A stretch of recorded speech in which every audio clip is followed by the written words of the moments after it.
শবে বরাত পালন করা কি বিদআত?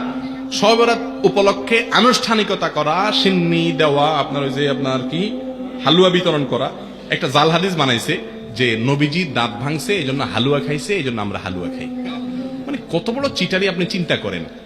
আপনার বাপের কথা কথা ঠ্যাং ভাঙছে এই জন্য উনি একটা ইয়া নিছে, কি বলে এগুলাকে, একটা লাঠি নিছে মনে করেন, লাঠি দিয়ে বেচারা ঠেঙ্গা ঠেঙ্গা হাঁটে, কারণ ঠ্যাং ভেঙে গেছে। এখন আপনি বাপের ছেলে বলতেছেন, উফ আমার বাপের শত্রুর সাথে লড়াই করতে গিয়া ঠ্যাং ভেঙে ফেলছে, অতএব বাপের প্রতি আমি ভালোবাসা প্রকাশ করতে গিয়ে আমার ভালা ঠ্যাঙে আমি একটা লাঠি নিয়ে খোঁড়াইতেছি।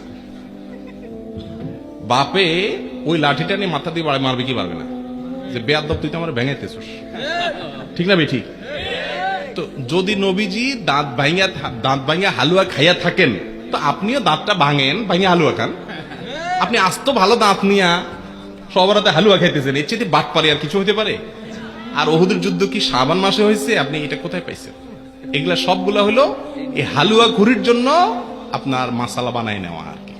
ভাইরা আমার, সবরাত কেন্দ্রিক রাত্রি জাগরণ, দিনে ইবাদত এবং আপনার আরো যত কাজ আছে, এগুলো কোনোটাই আসলে বিশুদ্ধ হাদিস দ্বারা প্রমাণিত। তবে হ্যাঁ, বিভিন্ন হাদিস থেকে এইটুকু বোঝা যায় এই রাতে আল্লাহ রাব্বুল আলামিন হিংসুক এবং শিরকারী ছাড়া বাকিদেরকে আল্লাহ সাধারণ ক্ষমা ঘোষণা করেন। কথা কি বুঝতে পারছি? আর যেহেতু শাবান মাস নফল রোজা মাস, অতএব অন্য দিনের মতো ওই দিন রোজা রাখতে পারেন, কিন্তু সবরাত উপলক্ষে স্পেশাল রোজা, এটাও বিশুদ্ধ হাদিস দ্বারা প্রমাণিত না।